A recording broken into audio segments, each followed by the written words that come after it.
Hi, my name is Quentin Gabriel and I'm a senior concept artist at Ubisoft Singapore and the program director of the concept art program at MAGES Institute. The concept art program is a one-year program where you will learn how to become a professional concept artist.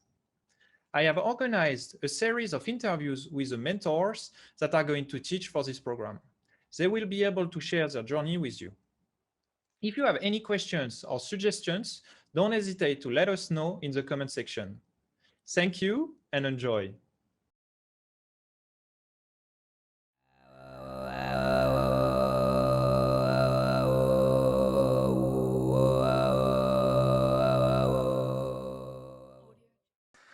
Hello, everybody. My name is Jamie, and today I will be hosting an artist interview with Buren, who is a concept artist from Mongolia, who has been in the industry for over 6 years now, and is currently a mentor at MAGES Institute, which is a CG and tech school based in Singapore. More info in the description. So, Buren, introduce yourself. It's nice to see everyone. My name is Buren Erdene. Well, I am a concept artist who is born in Mongolia, and currently I'm working in the industry. I've been mostly working on mobile games for the last 4 years, and before that, I was trained as an animator. And yeah, so thank you for introducing me, Jamie. Yeah, I heard you worked for a video company game in Paris. Is that right? Is that the mobile game? Yes, I was working in a studio called Pretty Simple for the last 4 years.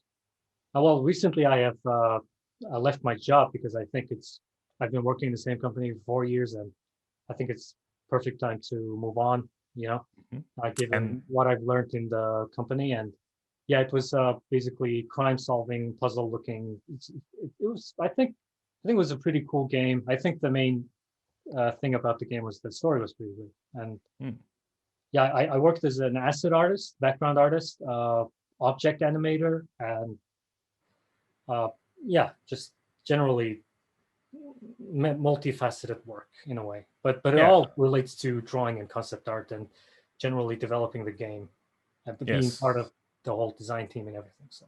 And that was your background, right? Animation?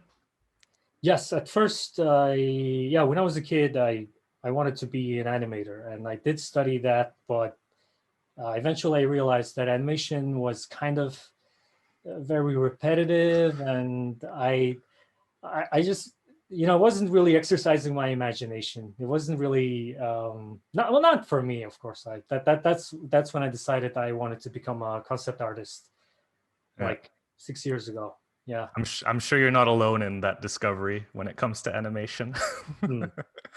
And what are you doing currently?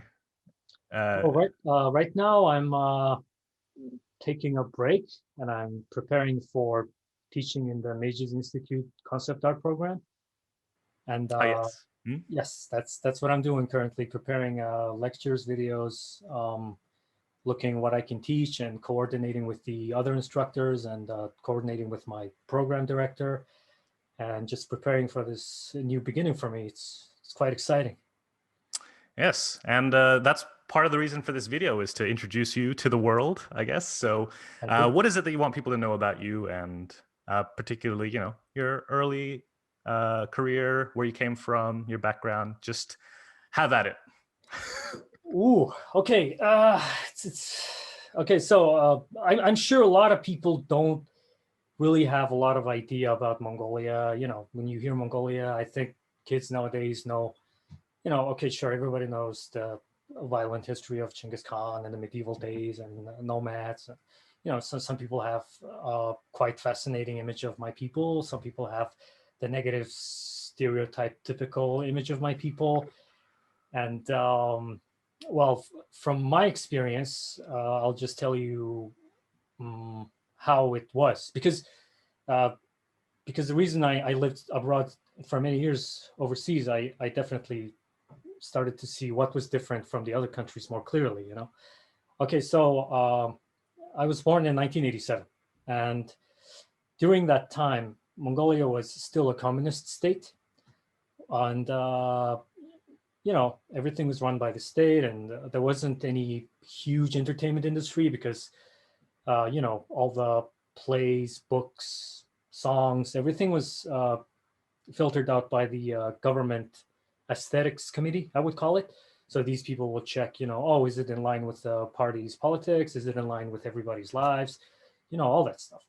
So in 1990, communism collapsed and Mongolia went into, you know, democracy. And that's when we started seeing the first, you know, like foreign animations, like, you know, people bringing in cable televisions and whatnot. And, you know, because it was the first 10 years was quite difficult for our people because the economy was transitioning from communist to capitalist. And, you know, a lot of people were having a hard time making their lives because they were dependent on the state. And a lot of people were making so much businesses, making so much money. Well, for some people it was difficult, but some people it was good, right? I would say I was fortunate enough to be in the middle of that because my parents both had jobs, which was good. But, you know, I since I was a little kid, I kind of grew up watching the Soviet, like Eastern Bloc European animations, you know, and maybe some of the, you know, Chinese TV dramas on cable television, whatnot. What do you remember the first Western animation that you saw? What's the earliest memory?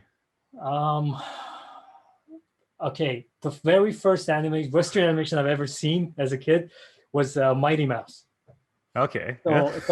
So my dad brought me a bootleg cassette, and he played it, and there was a Mighty Mouse, and he was, I don't remember which episode it was, but he was fighting cats on this Arabic flying carpet thingy, and I was like, wow, it's really different. But so yeah, and then gradually more and more things started coming in, and I started to notice that, oh yeah, there's, you know, there's so many different things out there, but you got to understand the accessibility to things were quite difficult all the way till, I would say, early 2000s, because, you know, many Mongolians can speak English, not many Mongolians can speak Japanese or, you know, all these languages. So even if we receive a manga or some comic books or whatever, you know, like, because there wasn't internet, you know how internet was in the beginning of the year 2000.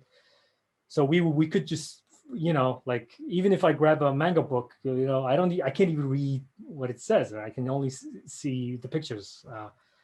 And yeah, that's what it was like my childhood, you know, slowly looking at those things. But if I was born in the 80s, yeah, that would have been really difficult to achieve given how the state was controlling everything. And but I guess I would still be able to see some of the Eastern European things, if anything.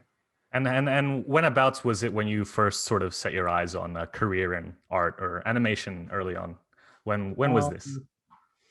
I really loved drawing, and I you know, I would watch Cartoon Network all day. I would get cassettes from my friends, watch anime, whenever there's anime, manga, you know, anime cartoons playing on TV, I would go crazy. And I think I wanted to become an animator when I was 15. That was in 2003. And that was when really, you know, the whole internet was booming. It was more easy to access information and thing whatnot. And you did an animation school in Mongolia? No. Mongolia didn't have an animation school then. We only had industrial design schools. Okay. But it's not like relating to any entertainment industry. It's more like engineering, right? You build car pieces, you build radios, you know, those kind of things were only available at that time.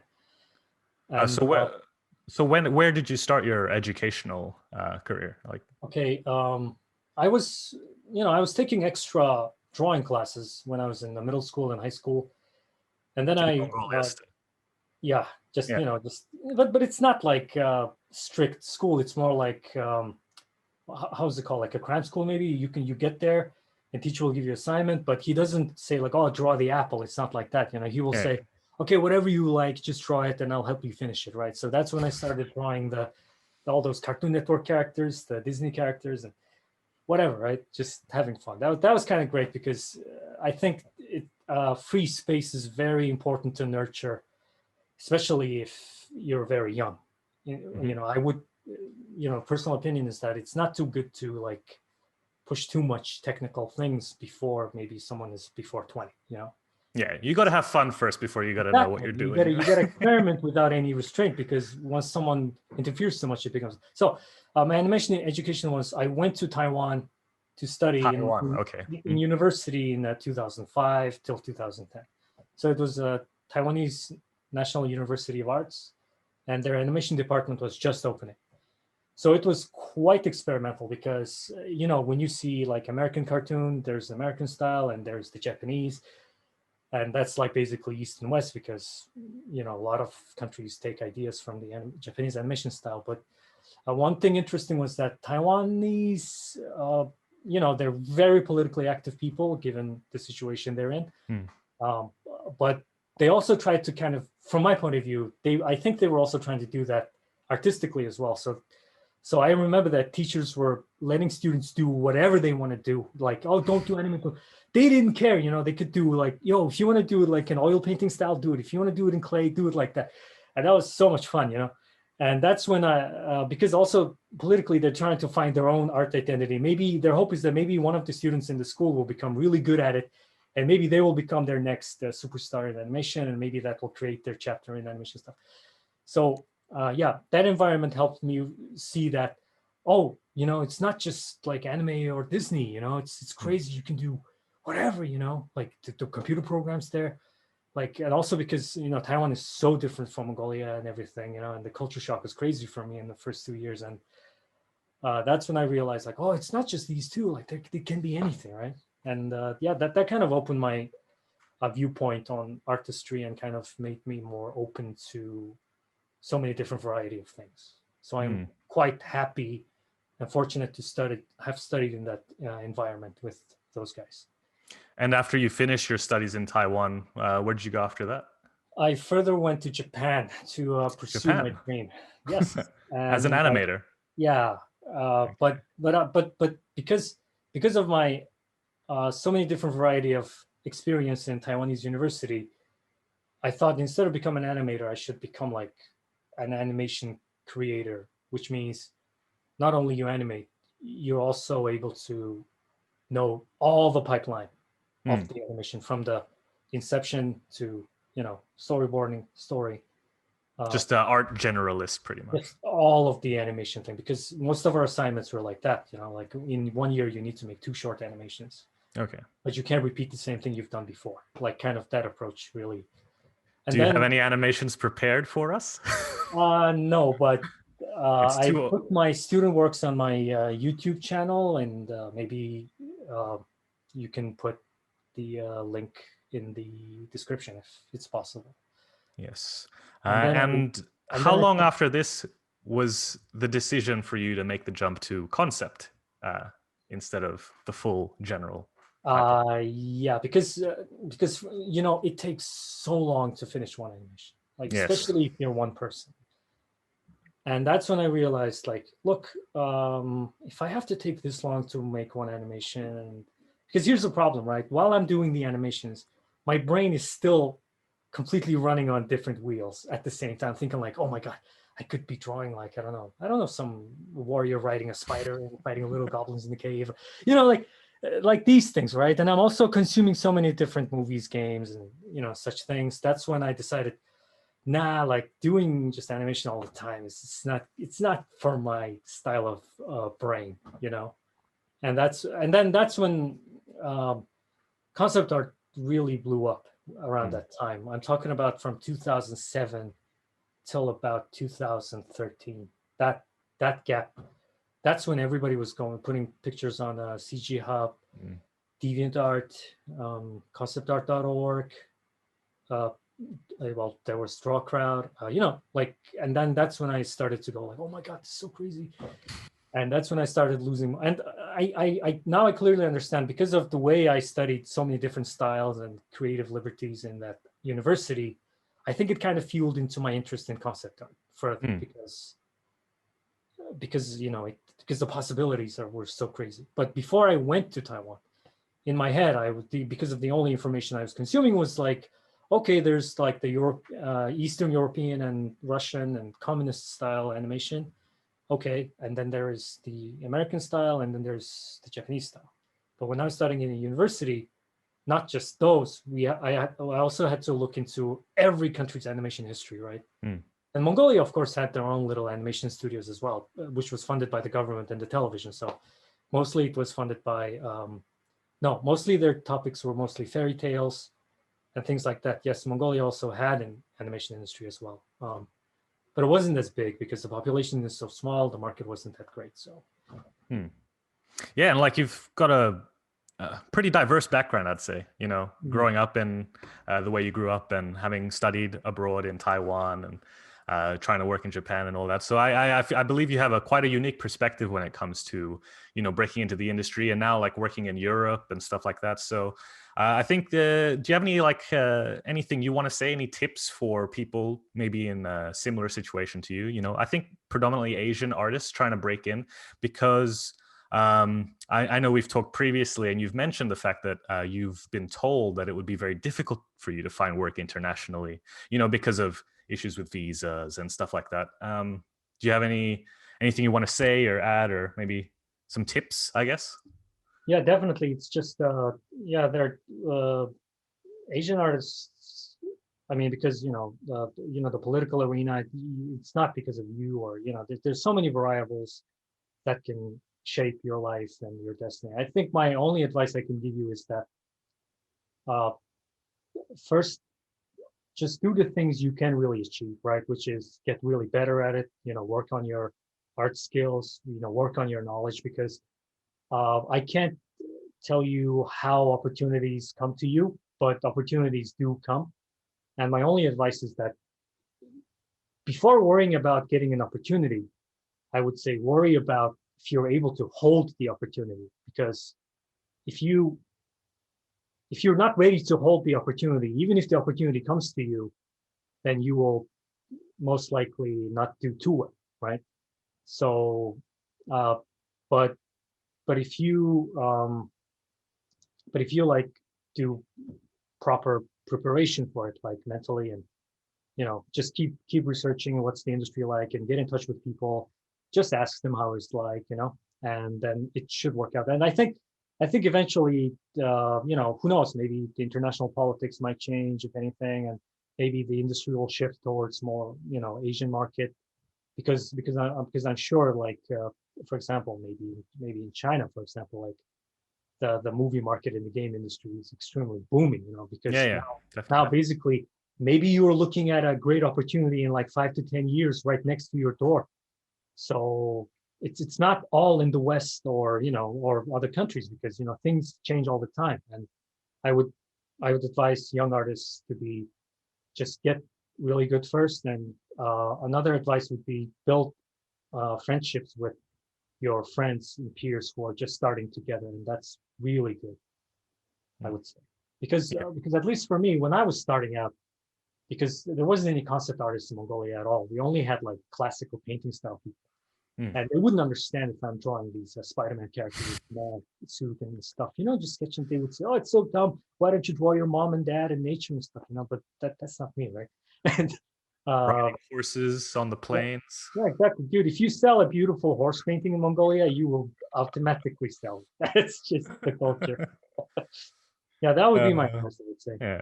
And do you have any like unique tips as far as sort of developing your skills and stuff like that?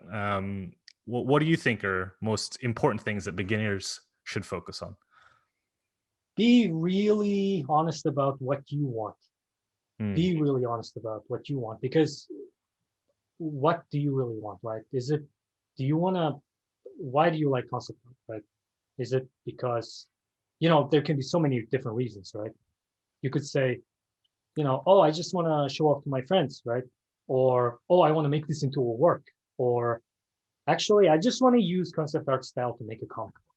Or, you need to be, because if you don't know the right answer to these questions, I worry that you might lose time trying to figure yourself out and look, not everything is a mistake, right? But basically, time is valuable, no matter how young and old you are, because, and especially given the modern world is extremely competitive, and you need to be constantly, at least if not at the bottom, at least be in the middle and try to catch up. So it's totally different from your parents' time. It's totally different from the older generation. So that's what you also need to realize. And I would say, if be mindful about what kind of noise you're receiving, because you might think, oh, like, oh, these are so cool, I really like these drawings, but it's like, yeah, but are you sure that the thing you like is also can be applicable to concept art? Because concept art is not art, even though it has an art name in it. Concept art is basically the first stage when a product becomes reality. That's what they must understand. You know, that's my advice. So having a passion and having this knowledge and job, they intersect in some areas, but they are totally different, because one is that it's all you, right? What you like, what you want to do. Everybody needs to have that passion, yes.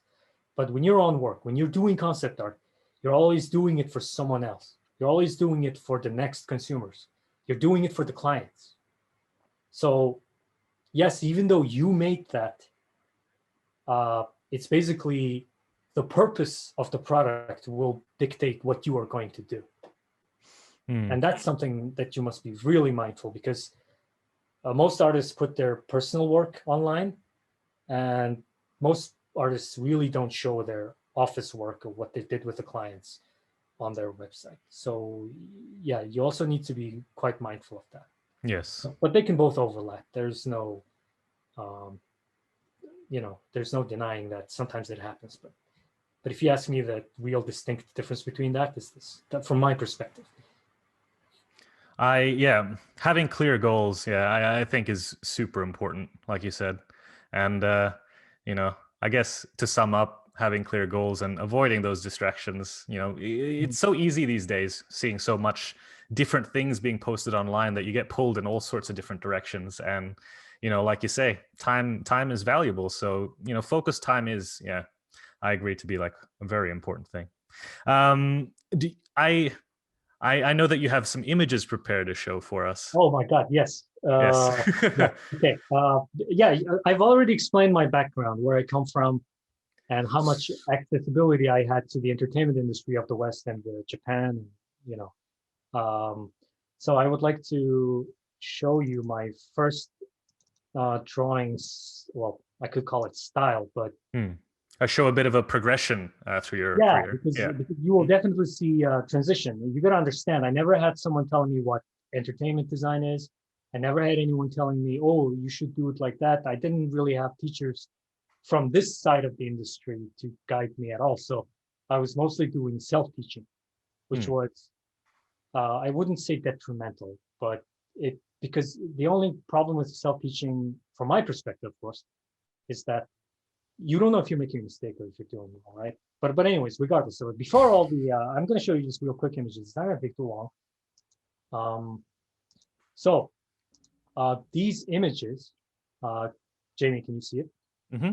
So because as a child, I really loved the Mongolian mythologies and Mongolian painting style. This is really traditional Asian style, and these are all hand painted. This is not digital.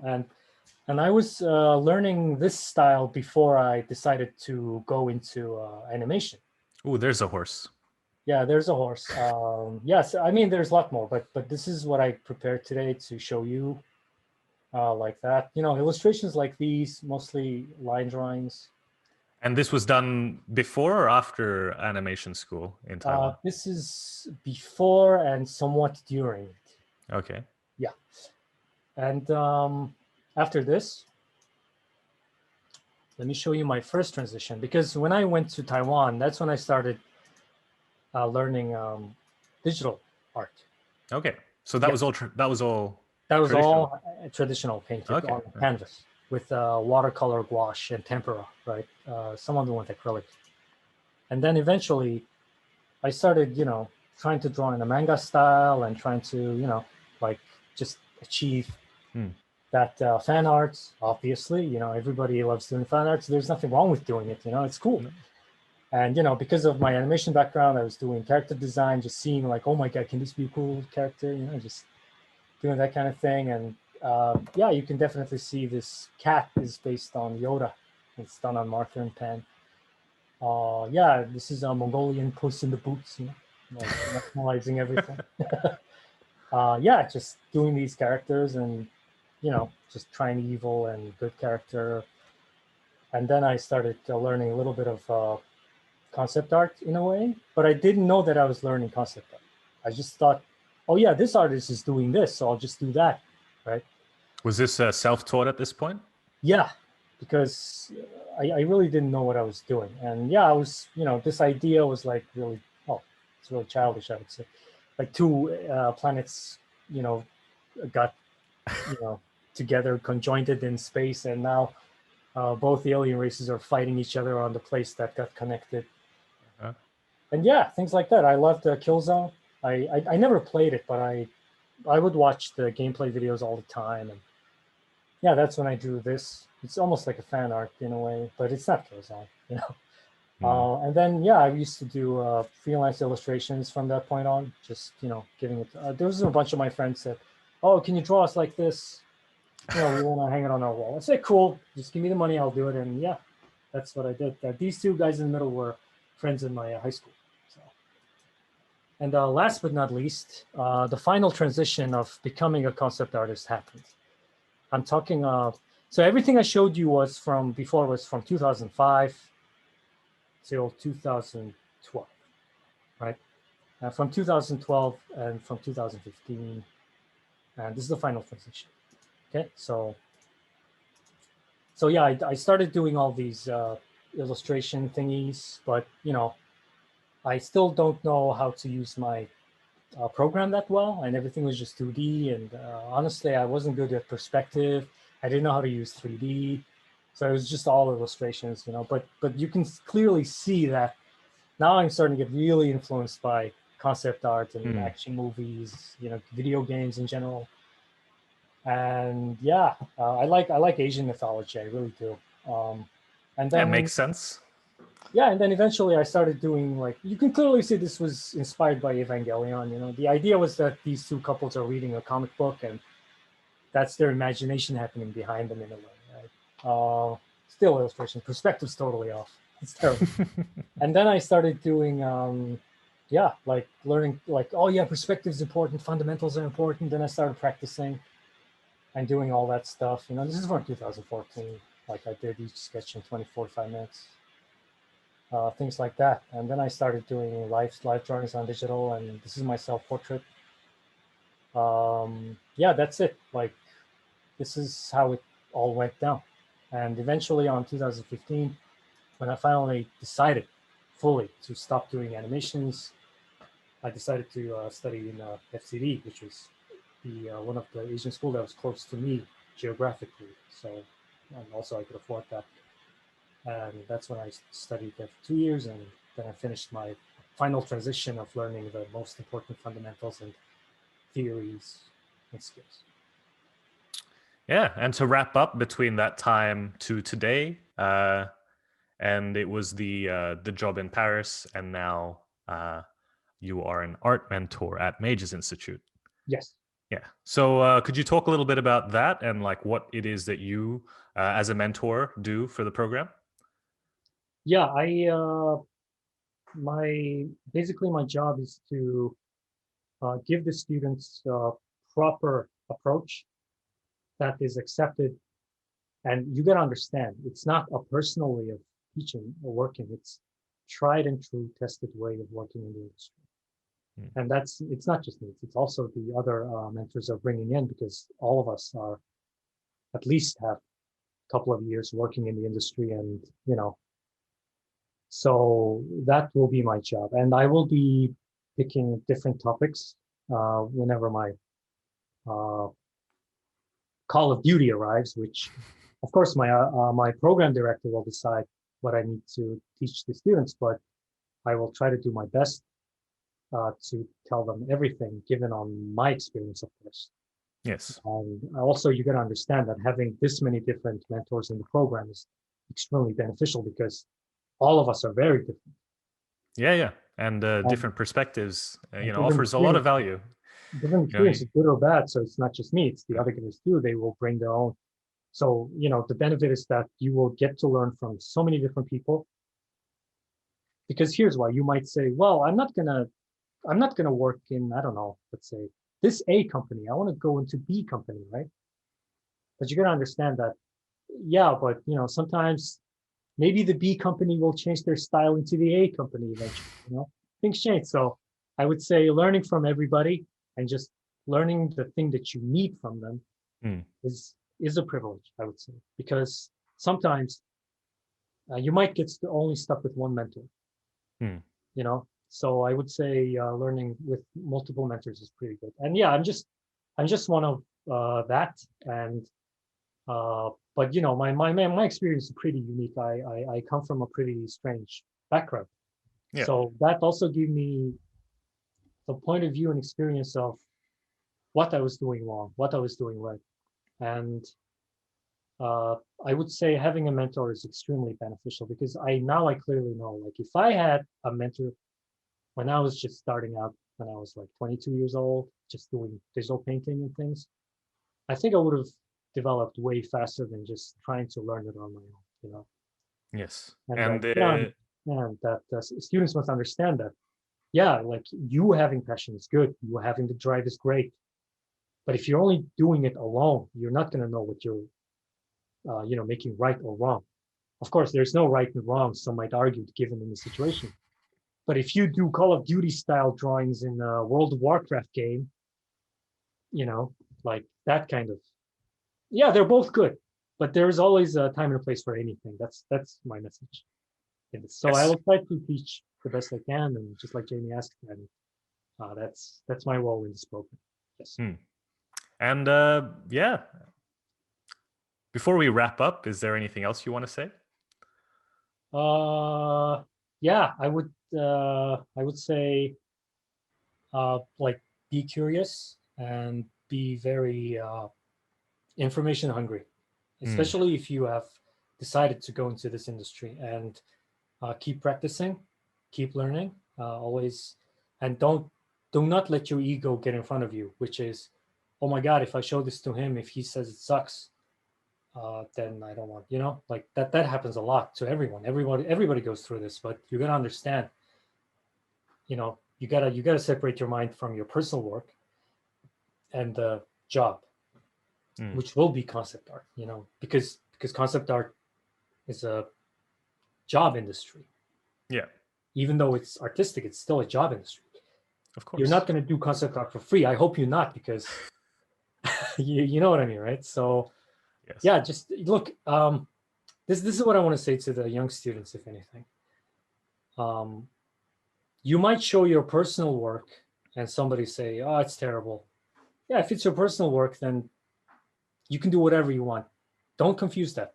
But if you are showing a freelance work or concept art work, and then you show that, and then they say, no, it's not good, perspective's wrong, I don't know, like style is not correct, proportion's wrong. Yes, because it's a job that will put bread on your table, obviously. So that's when you need to get better at that. So do not confuse these two, is my message, I would say, because that is the most common problem I see with a lot of young artists out there. Yeah, and that's one of the biggest benefits and the big value in going through a mentorship program like this is to get that experience, that feedback from, you know, tried and true professionals, and like taking that personal aspect out of, you know, working as a working artist, because end of the day you are making a product, and it's a craft that you need to hone, and you know, there's big value in, you know, being close to mentors and stuff like that, and getting personal feedback. And yeah, that concludes this interview. Thanks so much, Buren, for being here. And thank you guys for watching on behalf of MAGES Institute. And if you guys want to see more of this type of video, more artist interviews, don't forget to like and subscribe. And any more info will be found in the description. Thank you.